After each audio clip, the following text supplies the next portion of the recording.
Halo, selamat siang semuanya dan para dosen.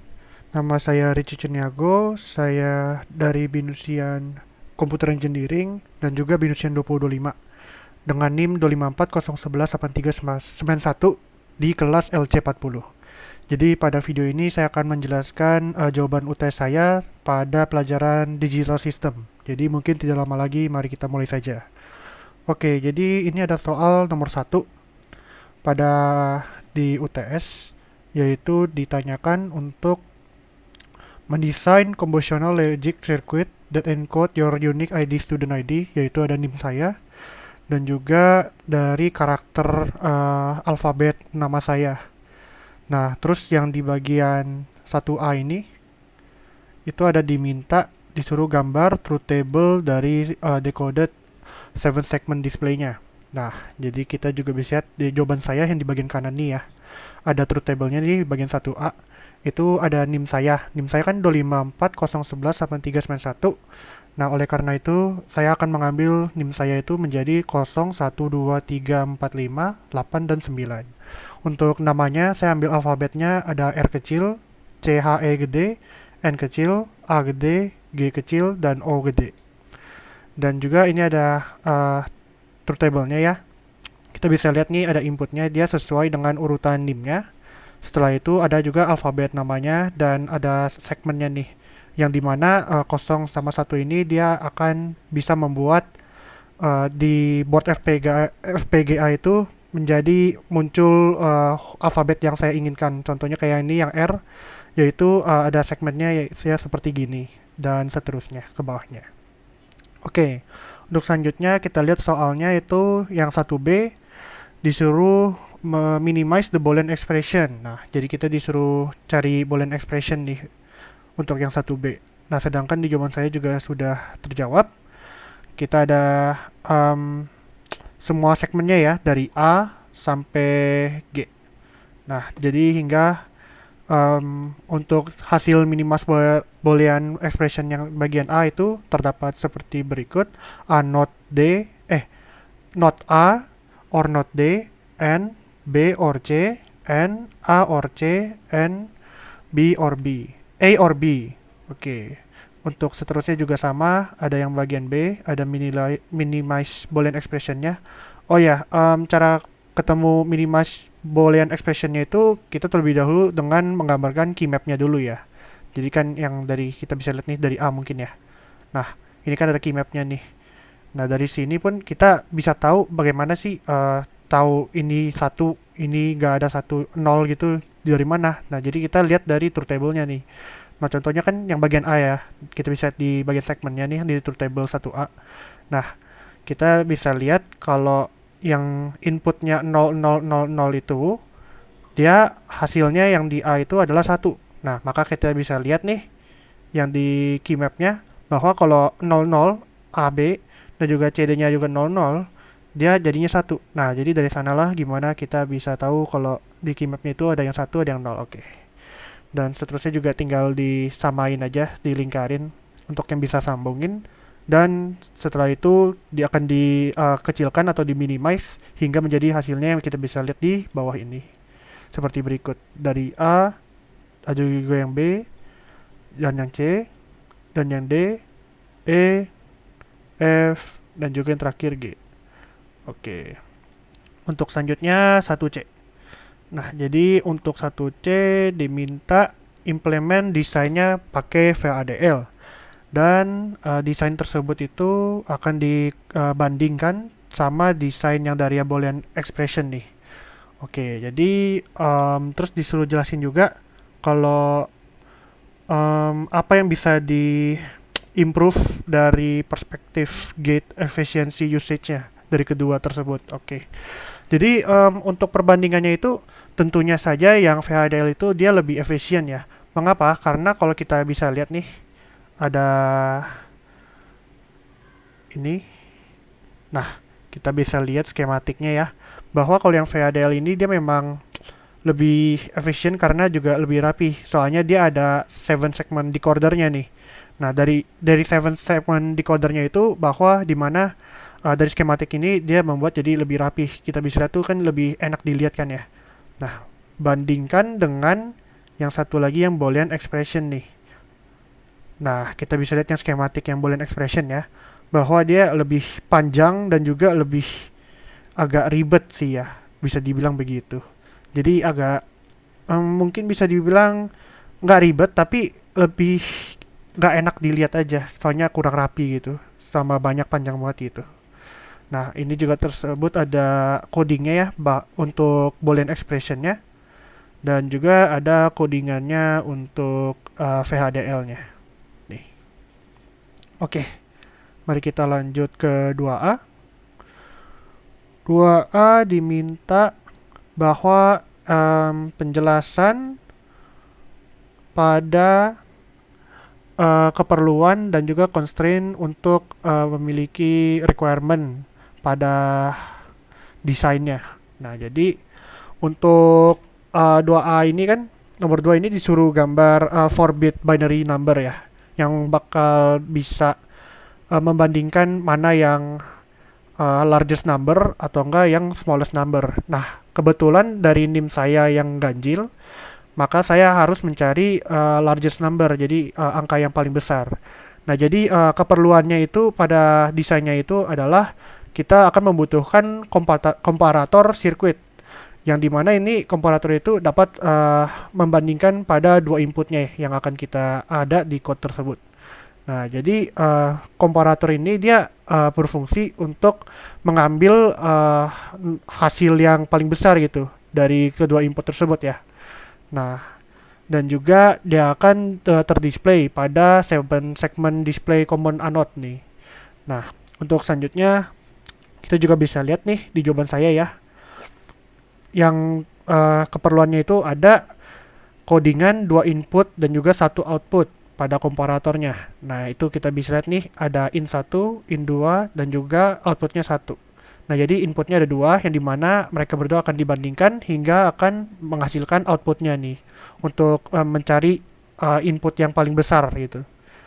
Oke, untuk selanjutnya kita juga ada butuh output 8-bit signal code yang dimana untuk membaca max variabelnya yang akan ditunjukkan pada FPGA boardnya nih. Nah, itu pun juga ada code-nya, yaitu ada signal data STT logic vector 7 down to 0. Nah, untuk yang terakhir juga ada 4-bit signalnya nih, yang dimana dia dapat mengambil hasil yang paling besar dan juga kasih hasilnya gitu. Nah, untuk itu untuk code signalnya itu adalah signal max STT logic vector 7 down to 0. Oke. Selanjutnya kita ke 2B. 2B ditanyain, disuruh jelasin lebih dalam lagi dalam design stepnya nih pada sirkuit yang dia ada di answer sheet kita. Oke, jadi pada pertama tuh kita bisa juga nih jawaban saya yang sudah terjawab di 2B. Pada pertama kita pastinya ini dong, menaruh variabel pada proses. Nah, yang kita bisa tuh codingannya adalah proses in 1, in 2, data dan juga max-nya, yaitu signalnya dan inputnya. Nah, setelah itu kita juga menggunakan rumus if else-nya nih supaya bisa dapat hasil max-nya dari kedua input tersebut. Yaitu ada dari sini kita bisa lihat nih ada if in 1, in 2 dan max, terus juga ada seterusnya nih ada else, habis itu yang terakhir ada and if. Oke. Untuk selanjutnya kita juga akan yang dibutuhkan adalah pastinya kita harus ada case-nya dong. Nah, jadi di sini codingannya itu di mana bahwa akan membantu jika kita masukin input tuh dia itu akan tahu kalau yang kita masukin tuh apa gitu.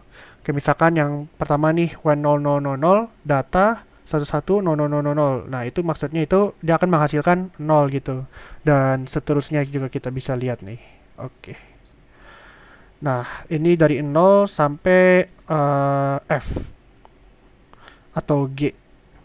Oke.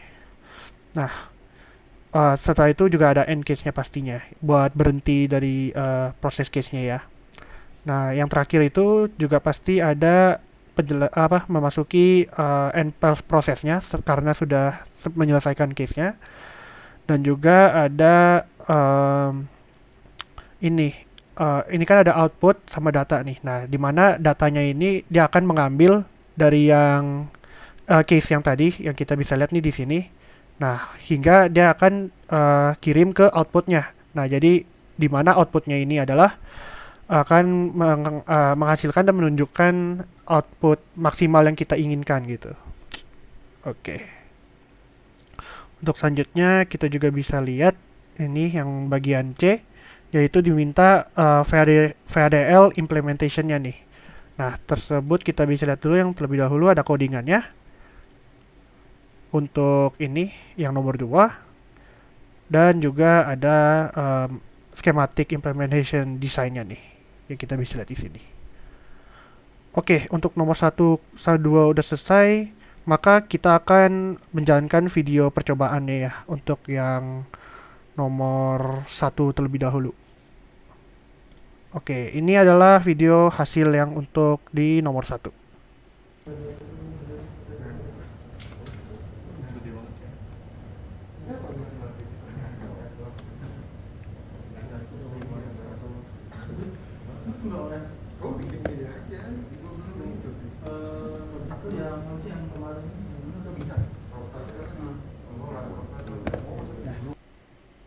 Oke, jadi dari video tadi kita bisa lihat nih bahwa itu adalah hasil dari yang truth table yang kita sudah buat yang di nomor 1A tadi.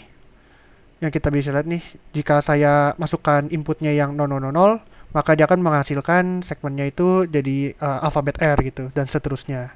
Nah, untuk selanjutnya kita lanjut ke video pembuktian yang untuk nomor 2. Oke.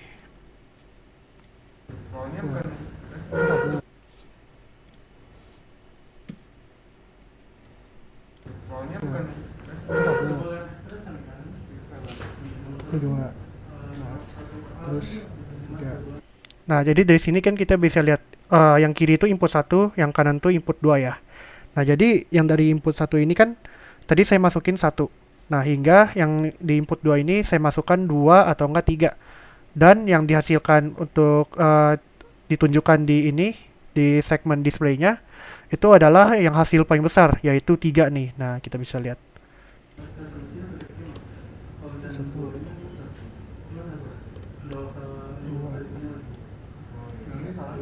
Nah, jadi ini juga kebalikannya ya, yang dari yang tadi, yang input satunya itu saya masukkan 2 dan 3, dan juga yang input 2 itu saya masukkan hasilnya 1. Hingga pada hasil akhirnya itu dia akan menunjukkan 3 di segmen displaynya. Karena 3 itu paling besar daripada 1. Oke. Kita akan lanjut ke nomor yang terakhir, yaitu nomor 3. Nah, jadi ada nomor 3 ini disuruh jelasin bagaimana sirkuit tersebut bekerja mungkin ya dari gambar yang dikasih itu. Ada picture 3 digital circuit. Oke. Untuk jawabannya saya juga udah dapat di sini. Nah, jadi sirkuit pada yang digambar ini itu dia adalah bisa dibilang juga namanya adder subtractor ya. Nah, jadi dari namanya itu sendiri, dia itu adalah berfungsi untuk addition atau juga subtractor nih. Nah, jadi pada sirkuit tersebut itu pun juga terdapat 4 full adder circuit. Yang dimana pas saat kita mulai nih, kan kita bisa lihat nih, mulainya itu dari M ya, dari gambarnya nih. Nah, terus M-nya ini adalah sebuah garis yang dia mengontrol binary value, yaitu antara 0 atau enggak 1 gitu. Nah, untuk selanjutnya binary ini juga dia determine kalau sirkuit ini dia itu adalah sebuah adder atau enggak subtractor nih. Nah, terus dari sini kita juga bisa lihat kalau ada 2 input nih yang di atas nih ya. Ada A atau enggak B. A itu ada ya A0 sampai A3, hingga yang B juga sama, ada B0 sampai B3. Nah, habis itu dari inputnya ini, dimana akan masuk ke part full adder ini, dan untuk yang input B ini, dia akan jadi salah satu input XOR gate nih, yang dimana bersama dengan M-nya, gitu. Oke, Untuk selanjutnya kita juga bisa lihat bahwa kalau A, C, dan M XOR B itu akan diinput pada full addernya nih, yang dapat menghasilkan dua output, yaitu kita bisa lihat ada C dan juga S. Ya di mana C itu dari C0 hingga C4 ya. Nah, dari S-nya itu juga sama, ada S0 hingga S3. Oke, jadi mungkin sekian dari penjelasan UTS jawaban saya. Saya berminta maaf jika saya ada kurang atau mungkin kurang lengkap atau kurang jelas dari penjelasan jawaban UTS saya. Dan terima kasih telah menonton.